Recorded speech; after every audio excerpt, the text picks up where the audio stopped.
পেঁপে পাতা। পেঁপে পাতা কতগুলো রোগের ওষুধ সেটা হয়তো আমরা অনেকেই জানি না। যেমন ধরুন আপনার ফ্যাটি লিভার গ্রেড 1 বা গ্রেড 2, ধরুন আপনার হজম সংক্রান্ত সমস্যা গ্যাস্ট্রাইটিস, এই সমস্ত কিছু রোগে আপনি শুধুমাত্র পেঁপে পাতা খেতে পারবেন। ম্যালেরিয়ার মতো জ্বর, টাইফয়েড, ডেঙ্গু বা শরীরে অনাকাঙ্ক্ষিতভাবে অ্যালার্জি, চুলকানি, এমনও হতে পারে যে কোনো কারণে আপনার শরীরের প্লাটিলেট কমে গিয়েছে। যদি এটা হয়ে থাকে তবুও আপনি পেঁপে পাতা খেতে পারেন। পেঁপে পাতা খাওয়ার নিয়ম কি সেটা বলার আগে একটা জিনিস বলি যে আমাদের শরীরে অনেক সময়ই অনেক রকম বাইরের রোগ জীবাণু দ্বারা আক্রান্ত হয়, আর আমরা কিন্তু ভীষণভাবে তখন নার্ভাস হয়ে পড়ি যে আমরা কি করব, কি ওষুধ খাবো। আমরা যদি একটু মাথা ঠান্ডা করে চিন্তা করি যে প্রকৃতিতেই সমস্ত কিছু রয়েছে, আমরা সেই প্রকৃতির ওপরে নির্ভর করে যদি প্রাকৃতিক এই ঔষধ সেবন করি, তাহলে কিন্তু রোগ জীবাণু যত বড়ই হোক না কেন বা আমাদের শরীরের ভেতরে বায়ুপিত্ত কফ প্রকোপিত হয়ে যে রোগই উৎপন্ন হোক না কেন তা কিন্তু নির্মূল করা সম্ভব। এবার আসুন পেঁপে পাতা খাওয়ার নিয়মটা বলে দিই। পেঁপে পাতা খাওয়ার জন্য বয়স আগে আপনাকে নির্ধারণ করতে হবে।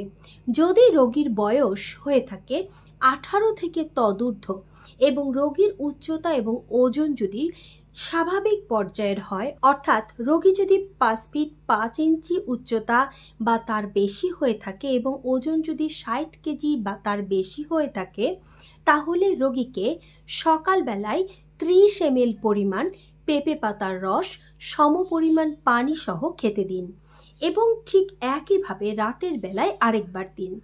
রোগী যদি 18 নিচে হয়ে থাকে, রোগীর উচ্চতা যদি 5 ফিটের কম হয়ে থাকে এবং রোগীর যদি 60 কেজি এর নিচে হয়ে থাকে ওজন, তাহলে তাকে 15 থেকে 20 ml পরিমাণ দিন সকালে এবং রাতে।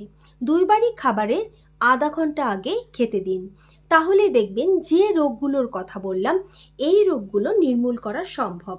তবে অনেকেই একটা ভুল করেন যে রোগ বহুদিনের পুরাতন হয়ে গেলে তবুও এই ধরনের টোটকা দিয়ে রোগ দূর করার চেষ্টা করে থাকেন। সেক্ষেত্রে কিন্তু বিফল হবার সম্ভাবনাই বেশি। যেমন ধরুন আপনি অনেক দিন ধরে ফ্যাটি লিভার রোগে আক্রান্ত, এখন আপনার রোগ যদি পুরাতন হয়ে থাকে তাহলে কিন্তু এই টোটকায় কাজ হবে না। তখন আয়ুর্বেদ ফর্মুলা অনুযায়ী যে ধরনের ভেষজ দিয়ে ঔষধ প্রস্তুতের নির্দেশনা রয়েছে সেইভাবে ওষুধ প্রস্তুত করে খেতে হবে। তখন এইরকম একক ভেষজ বা টোটকায় কাজ ততটা হয় না বা সেরকম ফলপ্রসূ হয় না। শুধুমাত্র আপনার রোগ যদি একদম নতুন হয়ে থাকে এবং আপনি যদি খুব দ্রুত রোগের জন্য ব্যবস্থা নিতে পারেন, তখনই শুধু এই ধরনের টোটকাগুলো কাজ করে। যেমন ডেঙ্গু জ্বর তাৎক্ষণিকভাবেই কিন্তু আমরা ব্যবস্থা নেই, সেক্ষেত্রে খুব ভালো কাজ করবে। এই ছিল আজকের ভিডিও।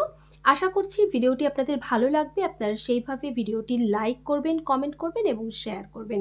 আমি শ্রাবণী প্রামাণিক, একজন আয়ুর্বেদিক ফিজিশিয়ান হিসেবে আপনাদেরকে যে তথ্যগুলো দিলাম, আশা করছি তথ্যগুলো আপনারা আপনাদের মতো করে সৎভাবে কাজে লাগাবেন।